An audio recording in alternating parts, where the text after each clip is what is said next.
Jung, o mapa da alma. Uma introdução. Por Murray Stein. Tradução Álvaro Cabral. Editora Cultrix. Capítulo 7. O centro transcendente e a integridade da psique. O si mesmo.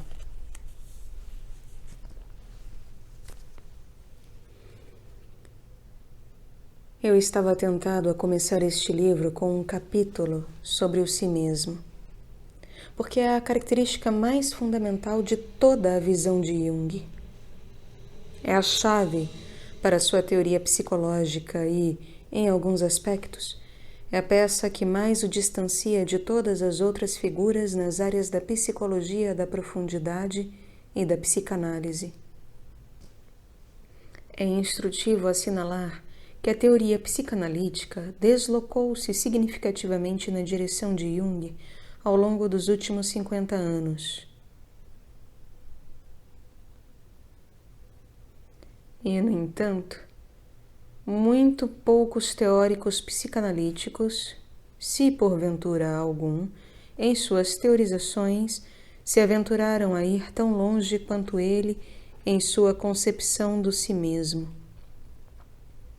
Embora alguns poucos autores usem hoje o termo inglês self, si mesmo, em seus estudos clínicos e enunciados teóricos, nenhum tem em mente o mesmo domínio que Jung estava tentando abranger com o seu conceito. Para começar, a teoria junguiana do self teria sido histórica e conceitualmente mal entendida. É não só a característica mais fundamental de sua teoria, como também a sua pedra angular. Portanto, necessita de preparação a fim de se apreender todo o seu alcance e importância. Para Jung, o si mesmo é transcendente, o que significa que não é definido pelo domínio psíquico nem está contido nele, mas situa-se, pelo contrário, além dele e, num importante sentido, define-o. É este ponto sobre a transcendência do si mesmo que torna a teoria de Jung diferente da de outros teóricos do si mesmo, como Kohut. Para Jung, o si mesmo não se refere, paradoxalmente, a si mesmo. É mais do que a subjetividade da pessoa, e sua essência situa-se além do domínio subjetivo. O si mesmo forma a base para o que no sujeito existe de comum com o mundo, com as estruturas do ser. No si mesmo, sujeito e objeto, o ego e o outro, juntam-se num campo comum de estrutura e energia. Este é o ponto que, assim espero, ficará mais destacado do que se segue neste capítulo.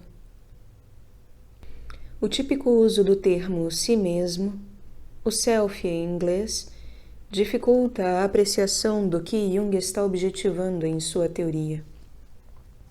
Tal como é usado na linguagem corrente, o si mesmo é equivalente a ego.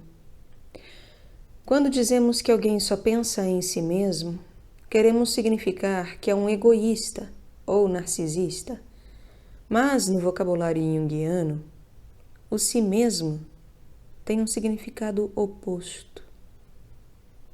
Dizer que alguém é egocêntrico, centrado em si mesmo, é dizer precisamente que não se trata de um egoísta e narcisista, mas de alguém que, numa perspectiva mais filosófica e mais ampla, não é pessoalmente reativo nem levado a perder facilmente o equilíbrio.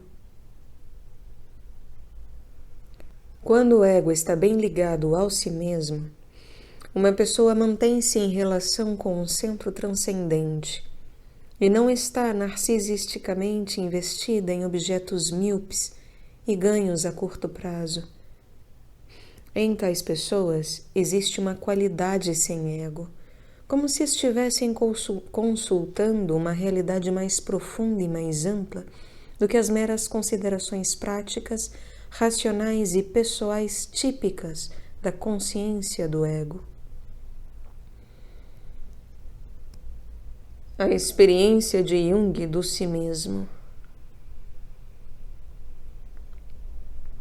Antes de iniciarmos um exame de Aion ou Éon, o texto central da teoria de Jung do si mesmo, penso ser útil ao leitor obter uma impressão das experiências originais de Jung que o levaram a postular a existência do si mesmo. Sua teorização ulterior foi fruto dessa experiência. O relato pelo próprio Jung de sua primeira experiência importante do si mesmo situa-se no período entre 1916 e 1918. Durante esse difícil período de sua vida, ele realizou a importante descoberta de que, em última instância, a psique assenta uma estrutura fundamental e de que essa estrutura é capaz de suportar os choques de abandono e traição que ameaçam desfazer a estabilidade mental e o equilíbrio emocional de uma pessoa. Essa foi a descoberta de um profundo e predominantemente inconsciente padrão de unidade e integridade psicológicas. Para Jung, a experiência do si mesmo, esse que é o mais impessoal de todos os arquétipos, possuía uma qualidade eminentemente dramática. Resultou de suas lutas e tumultos interiores e coroou um período de sua vida que, com frequência, o levara a imaginar se não estaria perdendo o seu rumo numa impenetrável selva psíquica. Não havia mapas que ele pudesse consultar enquanto tentava prosseguir através de um emaranhado de emoções, ideias, memórias e imagens. Em sua autobiografia, designou esse período como de confronto com o inconsciente. Na época de sua momentosa descoberta, Jung já estava em plena crise de meia-idade. Completara há pouco os 41 anos. Rompera com Freud uns 5 anos antes e sofrera, depois disso, um período de desorientação emocional e incerteza profissional, do qual estava agora recuperando-se gradualmente. Ele refere-se à primeira metade do seu período de meia-vida como a época em que descobriu o mundo interior, a ânima, a pluralidade de imagens e fantasias inconscientes. Ao longo desses anos de exploração interior, Jung registrou seus sonhos, fantasias e outras importantes experiências num documento minuciosamente detalhado e ilustrado que passou a ser chamado O Livro Vermelho. Enquanto se empenhava em separar e classificar as imagens e emoções que surgiam inopinadamente nele, oriundas do inconsciente, procurava também entender como elas se encadeavam e o que significavam. Tinha usado práticas tais como a respiração e yoga para manter o seu equilíbrio emocional. Quando suas emoções ameaçavam destruir-lhe o equilíbrio e a sanidade psíquicos, usou a meditação, a ludoterapia, a imaginação ativa e o desenho para se apaziguar. Um terapeuta para si mesmo, elaborou técnicas que usaria mais tarde com pacientes para manter estável a sua própria consciência do ego, em meio a esse caudal de material proveniente do inconsciente. Agora, como continuou a observar, escutar e registrar suas experiências interiores, sua abertura retrocedeu para o polo arquetípico do contínuo psíquico e para o mundo do espírito, no qual ele se incorpora. Depois de passar vários anos no nível da ânima, começou a ingressar num território que revelou o arquétipo do si mesmo, o arquiteto mais fundamental da integridade e ordem psíquicas. Essa descoberta do si mesmo é contada em sua autobiografia e teve lugar ao longo de um período de vários anos. Primeiro houve o estranho incidente do toque de sineta na porta da rua. Jung conta como numa tarde de domingo, em 16, quando se encontrava em sua sala de estar em Sistrasse, sentiu como que uma densa atmosfera emocional na casa. As pessoas na casa pareciam tensas e irritadiças. Ele não entendia por quê, mas a atmosfera parecia singularmente opressiva, como se estivesse repleta de espíritos. De súbito, tocou a sineta da porta. Jung levantou-se e foi atender. Mas não havia ninguém. No entanto, a sineta estava claramente movendo-se. Ele jura que a viu mover-se. Sozinha. Quando a criada perguntou quem tinha feito soar a sineta, Jung respondeu-lhe que não sabia, pois não havia ninguém na porta. A sineta soou de novo. Desta vez a criada também viu a sineta na porta mover-se. Entreolharam-se estupefatos. Ele não estava, pois, tendo uma alucinação. E Jung ouviu então as seguintes palavras sugerirem-se espontaneamente. Abre aspas. Os mortos voltaram de Jerusalém, onde não encontraram o que procuravam.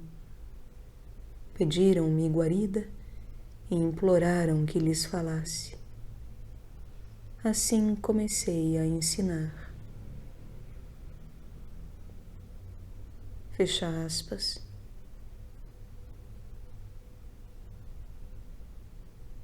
Decidiu escrever essas palavras. Outras mais vieram. Abre aspas.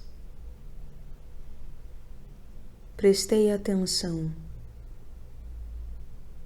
Começo pelo nada.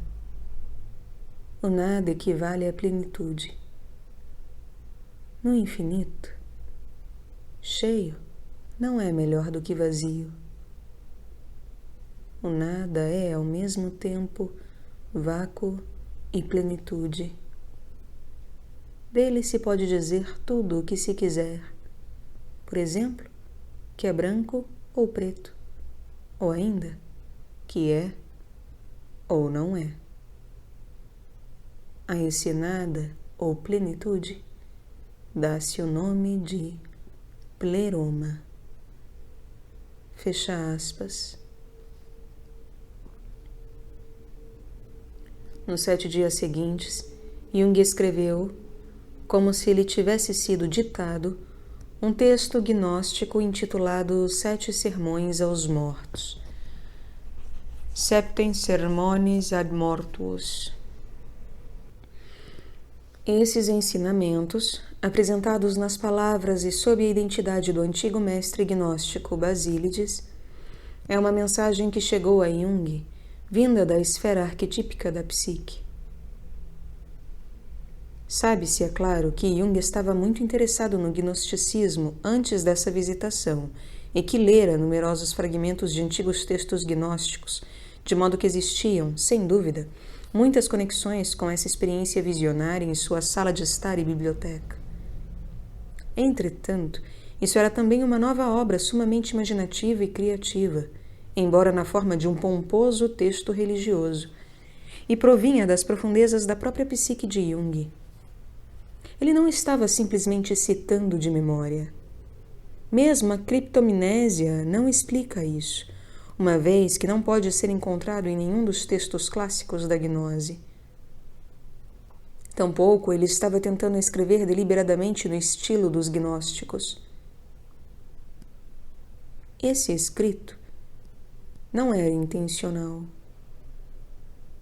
Em retrospecto, pode-se ver que esse texto, que foi concluído em cerca de 3 dias, contém as sementes de muitas ideias que Jung elaboraria nas décadas seguintes em termos intelectuais e científicos mais racionais. Essa foi uma das muitas e incomuns experiências psíquicas durante esses anos de confronto com o inconsciente. Num nível mais terra a terra, Jung continuou com sua vida e prática profissional. Esse período coincidiu quase exatamente com a Primeira Guerra Mundial, durante a qual a Suíça, um país neutro, foi isolada da Europa e do resto do mundo. Viajar era impossível. Como todos os homens adultos suíços, Jung estava no exército. Era oficial médico e foi nomeado para o papel de comandante do campo de prisioneiros de guerra em Châteaudet, na parte do país de fala francesa. Deve ter sido um serviço administrativo razoavelmente enfadonho, e começou a gastar rotineiramente algum tempo todas as manhãs desenhando círculos e desenvolvendo-os ao sabor de sua imaginação.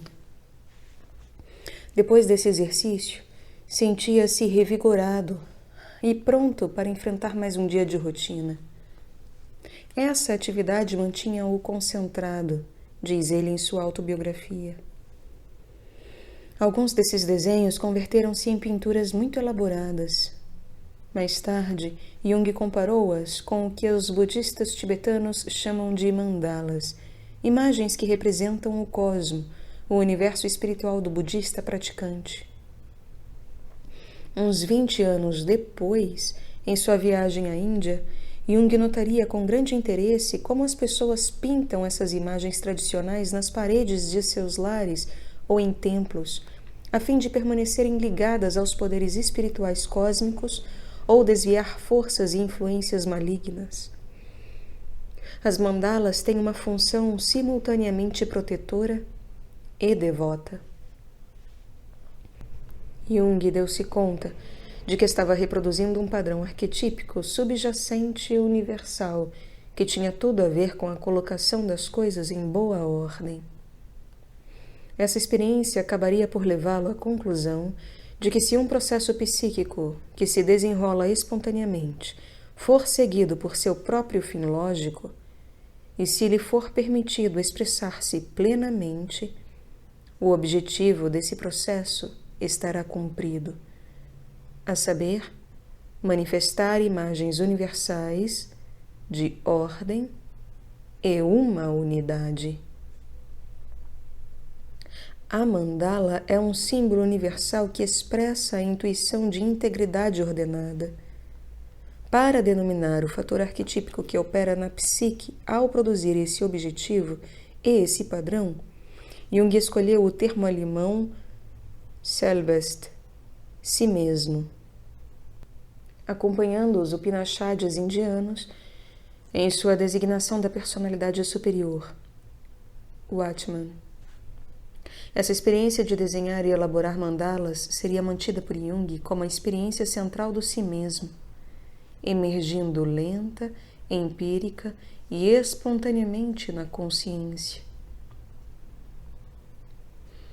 Finalmente, Jung registrou um sonho, em 28, que representou para ele o remate de sua realização do si mesmo. Embora a intensidade de sua crise da meia-idade declinasse por volta de 20, as prolongadas consequências continuaram até 28, quando Jung estava com 52 anos. Na casa dos 40, viveu Jung numa espécie de limbo psicológico, de um modo intenso e profundo no começo e depois mais brando. No final, teve um sonho em que se encontrou sozinho na cidade inglesa de Liverpool. Estava caminhando pelas ruas com um grupo de amigos suíços numa noite chuvosa e não tardaram em chegar a uma vasta praça onde desembocavam muitas ruas. Os quarteirões da cidade estavam dispostos radialmente em torno da praça, no centro da qual havia um lago com uma pequena ilha. Embora toda a área circundante estivesse mergulhada na escuridão, Essa ilhota estava brilhantemente iluminada. Nela se erguia uma árvore solitária, uma magnólia repleta de flores avermelhadas. Seus companheiros pareciam incapazes de ver a bela árvore, mas Jung sentia-se arrebatado pela beleza da árvore em flor. Mais tarde, ele interpretou esse sonho como o significado de que lhe tinha sido propiciada uma visão do centro, o si mesmo, uma imagem de sobrenatural beleza que está localizada no Lago da Vida, Liverpool, The Pool of Life. Dessa experiência onírica, escreve ele, abre aspas, resultou uma primeira e vaga ideia do que deveria ser o meu mito pessoal. Fecha aspas. Nessa passagem fundamental, Jung declara ser o si mesmo o centro do seu mito pessoal. Mais tarde, concebê-lo-ia como o arquétipo primordial, o uno, do qual, em última instância, todos os outros arquétipos e imagens arquetípicas derivam. O si mesmo é o centro magnético do universo psicológico de Jung. Sua presença atrai a agulha da bússola do ego para o norte verdadeiro. A definição de Jung do si mesmo. Passando agora da própria experiência pessoal do si mesmo para a sua teoria, algumas observações prepararão o terreno para o exame do texto fundamental sobre o assunto. Os escritos de Jung sobre o si mesmo estão disseminados nos volumes e ensaios de suas obras completas, que foram publicados depois de 25, o ano de 50º aniversário de Jung. E desses, o mais concentrado no estudo do assunto é o Aion, ou Éon. Essa obra foi publicada em 1951 e, segundo os editores do volume, trata-se de uma extensa monografia sobre o arquétipo do si mesmo. O seu subtítulo, Estudos sobre o simbolismo do si mesmo, enfatiza o mesmo ponto. O título do livro é inspirado pela antiga religião do mitraísmo, onde Éon é o nome de um deus que governa o calendário astrológico e, por conseguinte, o próprio tempo. O título sugere, assim, um fator que transcende o contínuo tempo-espaço que rege a consciência do ego. Os primeiros 4 capítulos de Éon funcionam como breve introdução geral à psicologia de Jung, cobrindo os conceitos de ego, sombra e animus-anima, e um primeiro passo na teoria do si mesmo. A partir daí, ingressa no estudo de muitas representações simbólicas do si mesmo, principalmente nas tradições bíblicas e em heresias importantes como o gnosticismo e a alquimia. A obra conclui com uma impressionante recapitulação teórica no capítulo final, intitulado Estrutura e Dinâmica do Si Mesmo. A argumentação de Jung, por vezes difícil de acompanhar enquanto ele abre seu caminho através da astrologia, gnosticismo, alquimia, teologia e vários sistemas simbólicos tradicionais, afirma que esse fator transcendente da psique, a que chamamos hoje o si mesmo, foi estudado e conhecido por experiência entre muitos povos em tempos idos, e seus relatos em termos simbólicos podem ser úteis para a apreensão de sua natureza e energia. Assim começa o capítulo introdutório sobre o si mesmo. Abre aspas. O si mesmo está completamente além dos limites da esfera pessoal e, quando se manifesta, se é que isso ocorre, é tão somente sob a forma de um mitologema religioso. Os seus símbolos oscilam entre o máximo e o mínimo.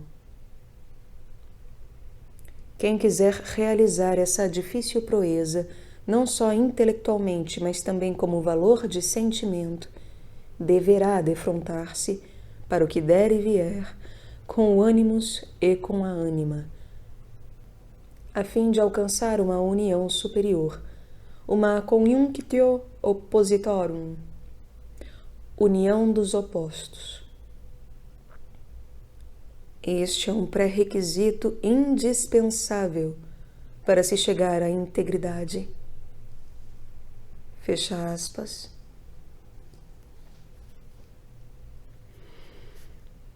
Neste ponto do texto, Jung introduz o termo integridade, que é equivalente a si mesmo. Em termos práticos, a integridade resulta quando o si mesmo é realizado na consciência. De fato, isso não é completamente realizável, uma vez que as polaridades e os opostos que residem no si mesmo estão gerando cada vez mais material novo a integrar. Não obstante, exercitar e praticar a integridade numa base regular é um método próprio do si mesmo. A versão de Jung de viver em tal. Abre aspas. Embora a integridade não pareça, à primeira vista, mais do que uma noção abstrata, como a ânima e o ânimos, trata-se, porém, de uma noção empírica, na medida em que é antecipada pela psique por símbolos espontâneos ou autônomos. São esses os símbolos da quaternidade ou das mandalas, que afloram não somente nos sonhos do homem moderno, que os ignora, como também aparecem amplamente difundidos em monumentos históricos de muitos povos e épocas. Fecha aspas. Os símbolos do si mesmo determinam o enfoque de éon. Tal como Jung os concebe, eles são ubíquos e autoctônicos, isto é, inatos e espontâneos, e são fornecidos à psique a partir do arquétipo per se, passando pela região psicoide arquetípica. O si mesmo, uma entidade não psicológica transcendente, atua sobre o sistema psíquico para produzir símbolos de integridade, frequentemente como imagens de quaternidade ou mandalas, quadrados e círculos. Abre aspas. O seu significado como símbolos da unidade e da totalidade é corroborado no plano da história e também no plano da psicologia empírica. O que à primeira vista parece uma noção abstrata, representa, na realidade, algo que existe e pode ser conhecido por experiência, que demonstra espontaneamente sua presença a priorística. A integridade constitui, portanto, um fator objetivo que se defronta com o sujeito, independentemente dele. Fecha aspas. Nesta passagem, Jung passa então a descrever uma hierarquia de agências no interior da psique. Assim como a ânima ou ânimos ocupam, abre aspas, uma posição hierarquicamente superior à da sombra, assim também a integridade reclama uma posição e um valor superiores ao da cisígia, ânima ânimos. Fecha aspas. No nível que se segue de imediato está a sombra, e acima desta, ânima ânimos, a cisígia, representa uma autoridade e um poder superiores. Presidindo a todo governo psíquico está o si mesmo, a autoridade suprema e o mais alto valor. Abre aspas. Unidade e totalidade situam-se no ponto supremo da escala de valores objetivos, porque os seus símbolos já não podem ser distinguidos da imago Dei. Fecha aspas. Sustenta Jung que cada um de nós traz dentro de si a imagem de Deus, o cunho do si mesmo. Ostentamos a marca do arquétipo. Tipos significa um cunho impresso numa moeda. E arquê significa a matriz ou espécime original. Assim, cada indivíduo humano é portador de uma impressão do arquétipo do si mesmo. Este é inato e dado. Uma vez que cada um de nós está cunhado com a imago Dei por virtude de ser humano, também estamos em contato com a unidade e totalidade que se situa no ponto supremo da escala de valores objetivos. Sempre que necessário, esse conhecimento intuitivo pode acudir em nossa ajuda. Abre aspas. Mostra-nos a experiência que as mandalas individuais são símbolos de ordem, sendo essa a razão por que ocorrem nos pacientes, sobretudo em épocas de desorientação ou reorientação psíquicas. Fecha aspas. Quando as pessoas desenham espontaneamente ou sonham a respeito de mandalas, isso sugere ao terapeuta que existe uma crise psicológica na consciência. O aparecimento de símbolos do si mesmo significa que a psique necessita ser unificada. Essa foi a experiência do próprio Jung. Durante o seu período de maior desorientação, ele começou a desenhar espontaneamente mandalas. O si mesmo gera símbolos compensatórios de integração quando o sistema psíquico corre o perigo de se fragmentar. Esse é o ponto em que intervém o arquétipo do si mesmo, num esforço para unificá-lo. O surgimento de símbolos de unidade e dos movimentos de integração no sistema psíquico são geralmente marcas da ação do arquétipo do si mesmo. A tarefa do si mesmo parece ser a de manter o sistema psíquico unido e em equilíbrio. A sua meta é a unidade. Essa unidade não é estática, mas dinâmica, como veremos no próximo capítulo sobre individuação. O sistema psíquico é unificado na medida em que se torna mais equilibrado, correlacionado e integrado. A influência do si mesmo sobre a psique como um todo é refletida pela influência do ego sobre a consciência. À semelhança do si mesmo, o ego também exerce uma função centralizadora, ordenadora e unificadora.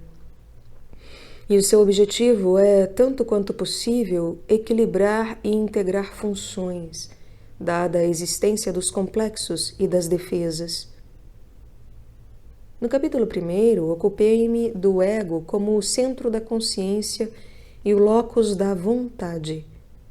Possui a capacidade para dizer eu e eu sou, ou eu penso, ou eu quero. Num outro estágio, torna-se uma entidade psíquica consciente de si mesma e capaz de dizer não só eu sou, mas eu sei que eu sou.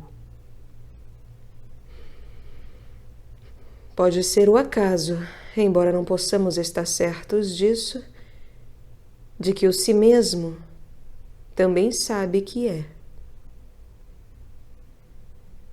Possui o arquétipo participação de si mesmo? Sabe que é? Jung descobriu o que pensou ser uma espécie de consciência nos arquétipos.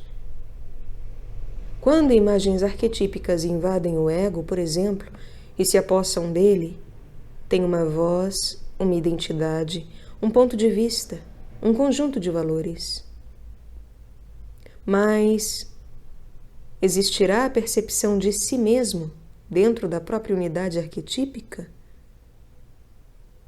Um mito aponta fortemente para tal percepção. Quando Moisés se encontrou frente a frente com Deus na sarça ardente e perguntou: "Quem és?", a voz arquetípica respondeu: "Eu sou quem sou". Seja o que for que isso signifique do ponto de vista teológico, parece demonstrar a existência de uma consciência que reflete sobre si mesma no arquétipo. Acreditava Jung que existe uma relação privilegiada entre o ego e o si mesmo. Pode ser que o si mesmo possua a mais alta forma de autoconhecimento e a reparta com o ego, o qual, por sua vez, mostrará essa propriedade com maior força nas regiões mais familiares do mundo psíquico. Por causa dessa íntima conexão entre o ego e o si mesmo, poderia argumentar-se que o si mesmo é, de fato, uma imagem do ego, uma espécie de superego ou ideal do ego.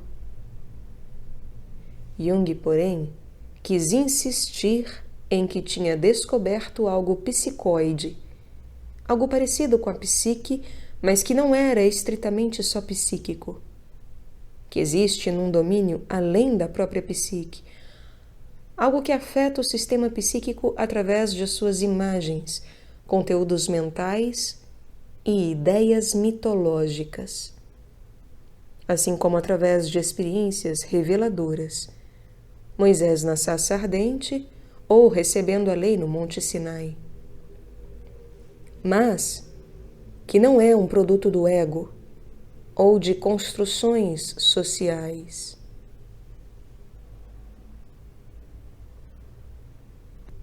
Símbolos do si mesmo.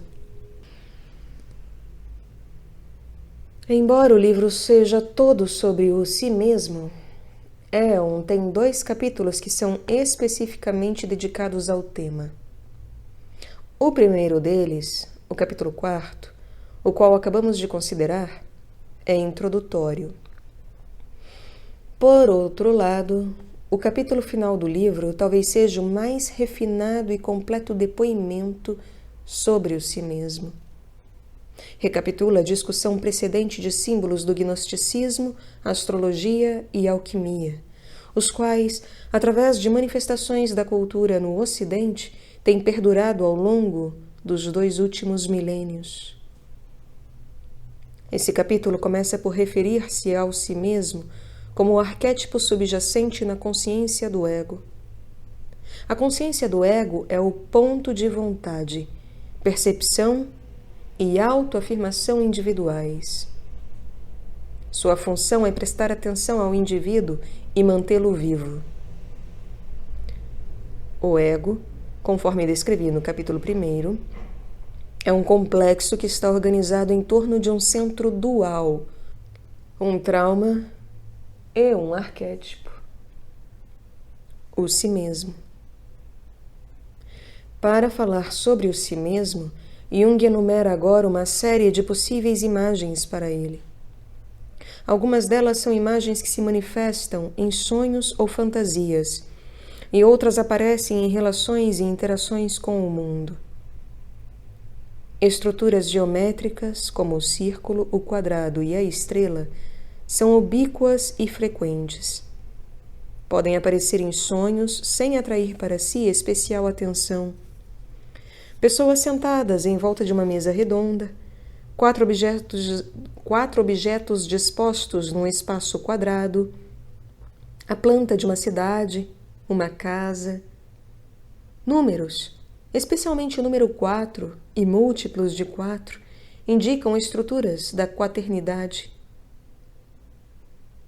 Jung não tinha muito apreço pelo número 3, que ele considera ser apenas uma expressão parcial do si mesmo. A tríade, abre aspas, deve ser entendida como uma quaternidade defeituosa ou como um estado de transição para a quaternidade. Fecha aspas. Ele é mais positivo a respeito de tríades e trindades em outras passagens, mas considera-as principalmente uma aproximação teórica da integridade que deixa de fora a realidade concreta e fundamentada que a integridade requer. Outras imagens do si mesmo são as pedras preciosas, como diamantes e safiras, gemas que representam um elevado e raro valor. Entretanto, Outras representações do si mesmo incluem castelos, igrejas, vasos e recipientes, e, é claro, a roda, que tem um centro e raios que se projetam do centro para fora e terminam no aro circular. Figuras humanas que são superiores à personalidade do ego, como os pais, tios, reis, rainhas, príncipes e princesas, também são possíveis representações do si mesmo. Também existem imagens animais que simbolizam o si mesmo: o elefante, o cavalo, o touro, o urso, o peixe e a serpente. São animais totêmicos, que representam um clã ou um povo. O coletivo é maior do que a personalidade do ego. O si mesmo pode ser também representado por imagens orgânicas, como árvores e flores, e por imagens inorgânicas, como lagos e montanhas. Jung também menciona o falo como símbolo do si mesmo. Abre aspas. Nos casos em que há menosprezo pela sexualidade, o si mesmo aparece simbolizado em forma de falo. Este menosprezo pode consistir numa repressão comum ou numa depreciação manifesta. Esta última surge em certos indivíduos mais diferenciados como uma maneira puramente biológica de conceber e avaliar a sexualidade. Fecha aspas. Jung censura a atitude excessivamente racionalista de Freud, em virtude de sua ênfase superlativa sobre a sexualidade. Isso levou Jung a adotar uma atitude mística em relação a esse instinto. O si mesmo contém opostos e, abre aspas, tem um caráter paradoxal e antinômico, amoral. É, ao mesmo tempo, masculino e feminino, velho e criança, poderoso e indefeso, grande e pequeno. Poderia também ter acrescentado bom e mal. É muito possível que o aparente paradoxo nada mais seja do que um reflexo das mudanças enantiodrômicas ocorridas na disposição da consciência, as quais podem ter um efeito favorável ou desfavorável sobre o todo. Fecha aspas. Por outras palavras, a forma como si mesmo é representado é influenciada pela disposição consciente da pessoa que a olha. Mudanças na disposição consciente podem provocar mudanças nas características do símbolo do si mesmo. Ao avançar para sua declaração sumária, Jung começa a desenhar diagramas do si mesmo, por meio dos quais espera aclarar sua visão. Os diagramas nos parágrafos 390 e 391 de Éon são tentativas para resumir uma vasta quantidade de material. É um tanto incomum para Jung diagramar seu pensamento, mas ele está chegando a um nível de complexidade e inteligibilidade que pode situar-se além da compreensão humana. O primeiro diagrama mostra o que poderia ser chamado uma visão transversal de níveis no si mesmo. Cada nível é construído numa quaternidade, e cada uma delas representa a complexidade e integridade nesse nível. A imagem das 4 quaternidades, as quais são empilhadas numa ordem que ascende dos polos material ao espiritual num contínuo, expressa totalidade e integridade. O que se apresenta como quaternidades desde um ponto de vista são, de um outro ângulo, figuras tridimensionais de 6 pontas ligadas entre si, ponta com ponta. Cada uma dessas pirâmides duplas tridimensionais tem um ponto comum com a que está acima e abaixo dela. Quando dispostas numa pilha de 4, há uma linha que a divide pela metade, a linha Christus Diabolus, acima da qual estão as quaternidades Homo e Anthropos, e abaixo da qual ficam as quaternidades Lapis e Rotundum. O círculo na posição Homo localiza a posição da consciência do ego. Diretamente acima dele ergue-se a quaternidade Anthropos, uma expressão da integridade ideal no nível espiritual. Isto é simbolizado pelo Anthropos gnóstico, ou Adão superior, uma figura ideal. Jung afirma que a atual era histórica, a qual consiste nos últimos 2000 anos, começou com uma ênfase sobre essa quaternidade espiritual. O homem foi visto como um ser espiritual de acordo com a imagem espiritual ideal cristã projetada numa figura histórica, Jesus de Nazaré. A metamorfose de Jesus no Cristo foi o resultado de as pessoas projetarem nessa figura seus próprios si mesmos espirituais superiores, Anthropos. Abaixo do círculo Homo, consciência do ego, está uma quaternidade que representa a sombra do que se situa acima dela. Apoia-se no círculo da serpente. Esse si mesmo inferior reflete o si mesmo superior acima dele, mas sombriamente. As figuras da sombra ocupam cada um dos 4 pontos da quaternidade, o jetro inferior versus o jetro superior, etc. Jung chama isso a quaternidade da sombra. Corresponde, ponto por ponto, à quaternidade de Anthropos acima dela e representa uma expressão menos idealizada da mesma integridade. Da sombra, a trajetória continua descendo, do espírito para o instinto e deste para a própria matéria. O ponto da serpente significa a base da sombra e liga-a ao mundo material. A sombra é a personalidade inferior, cujos mais baixos níveis são indistinguíveis dos instintos animais. Isso liga a nossa integridade espiritual ideal à nossa natureza animal biológica.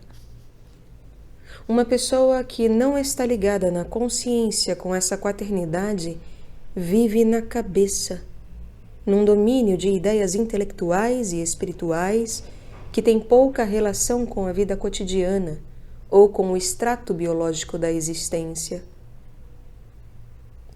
Por outro lado, uma pessoa identificada com a quaternidade da sombra e vivendo principalmente na dependência dela, está mais ou menos limitada à consciência ao nível de existência animal, a sobrevivência do indivíduo, alimento, e da espécie, sexualidade, um estado de subdesenvolvimento espiritual e moral. A serpente simboliza o si mesmo em sua mais forte e mais flagrante paradoxalidade. Por um lado, representa tudo o que é viperino na natureza humana, os instintos de sobrevivência, territorialidade, a carnalidade básica que caracterizam as ações cometidas a sangue frio.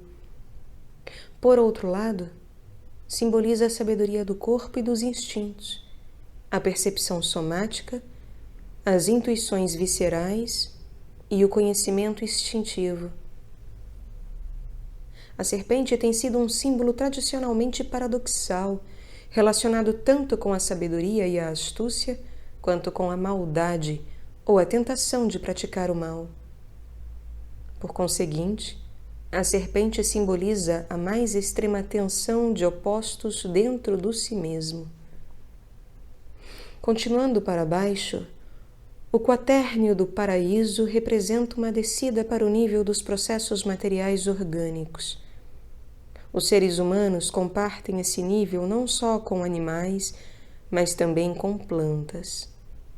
Isso refere-se ao fato físico de que a vida orgânica está organizada em torno da natureza do átomo de carbono e de suas propriedades. A química orgânica é a disciplina científica que estuda sistematicamente esse nível da existência humana. E abaixo dele está a quaternidade de Laplace, que constitui a base física absoluta do ser.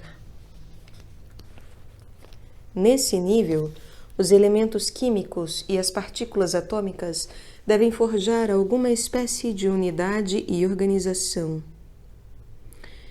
interagindo de modo a produzir uma criatura estável que possa manter suficiente equilíbrio físico para a vida nos níveis orgânico, psíquico e espiritual. Esse nível, que está subjacente na psique e no corpo orgânico, é o da transição para o domínio inorgânico. Na verdade, o da descida até o nível molecular. Pela altura em que a estrutura do si mesmo chega ao nível do rotundo, ou elemento redondo, foi atingido o nível da própria energia pura, a qual passa através do nível atômico para alcançar e ultrapassar o nível subatômico. O rotundum, diz Jung, é uma ideia transcendente abstrata, a ideia de energia. A psique propriamente dita é deixada atrás da linha Christus Diabolus, ou seja, no quaternio da serpente. Essa linha é equivalente à fronteira psicoide, onde a psique se funde com a matéria. Embora a serpente seja algo psíquico, ou quase psíquico, o fato de ser de sangue frio representa uma energia que também está muito distante da consciência do ego e da vontade pessoal. Mostra movimento e um tipo de consciência, mas está muito longe da consciência do ego humano. A serpente representa o sistema nervoso autônomo. Há sabedoria no corpo, mas sua consciência consiste apenas em rápidos lampejos que podem ser captados e interpretados pelo ego. Por outro lado, o corpo pode muito bem ser responsável por alguns sonhos. A ambiguidade da serpente como símbolo deriva ou da ambivalência do ego em relação a ele, porque estamos ligados ao nível antropos superior, aos nossos ideais e, portanto, em conflito com os instintos do nosso corpo, ou então da sua capacidade de suscitar o medo de perder o contato com os níveis superiores da consciência, o que seria destrutivo. O nível da serpente é um gerador de consciência, e nisso representa o processo de psiquização. A penetração no nível inorgânico leva ao domínio da energia pura, o que também foi descoberto pela física moderna.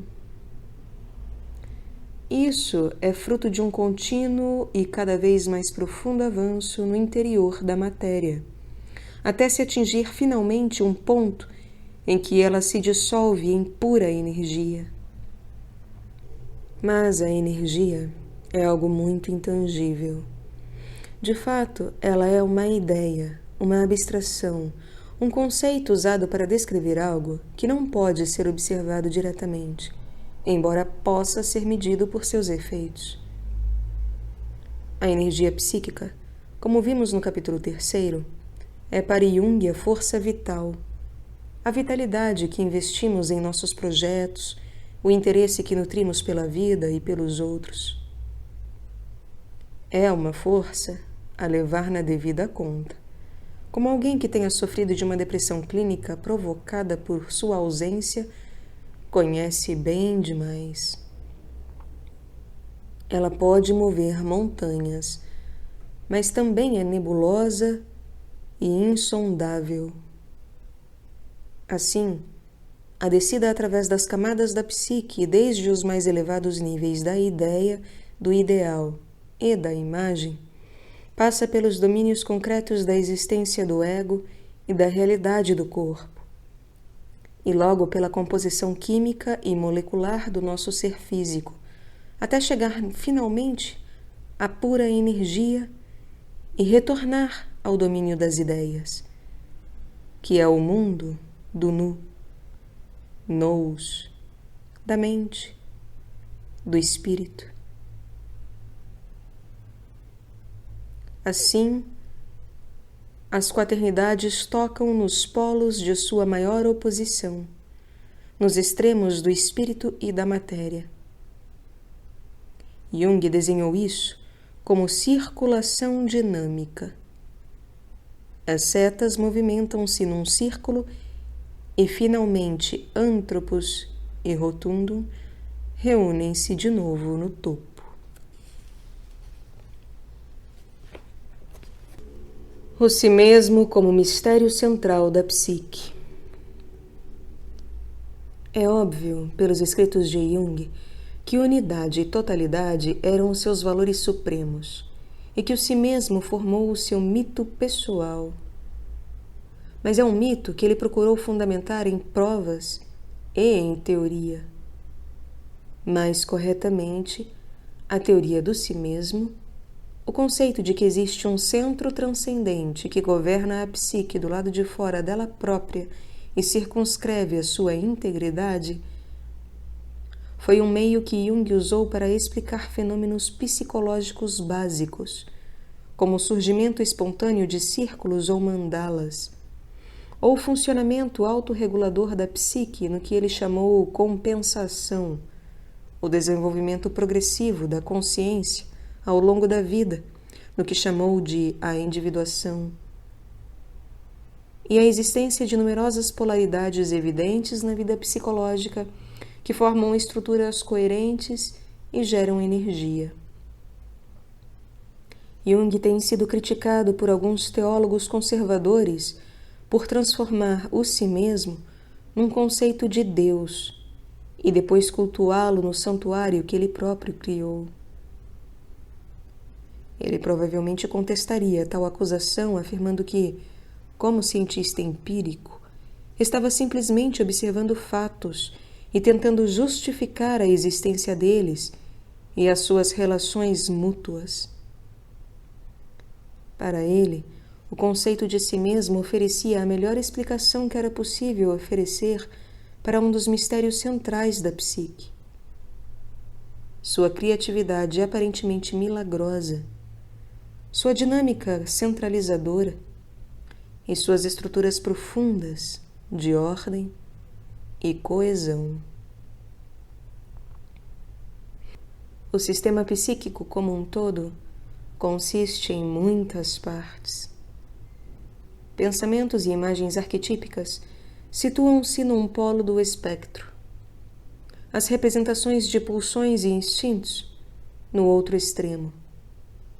E entre os dois encontra-se uma vasta quantidade de material pessoal, como memórias esquecidas e relembradas, e todos os complexos.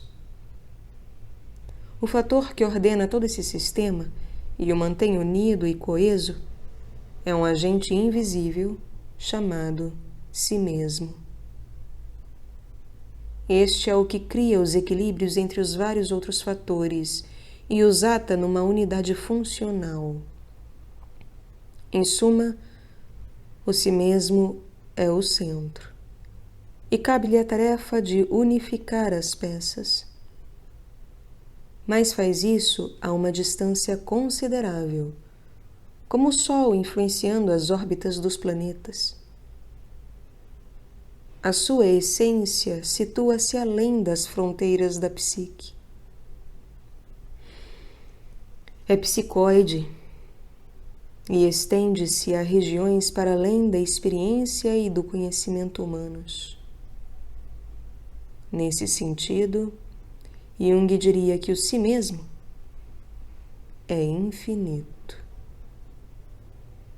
Pelo menos, não podemos dizer, com base em provas empíricas, onde se localizam suas bordas. Isso foi o mais longe que Jung avançaria, conforme assinala em sua autobiografia. mas é certamente uma boa distância.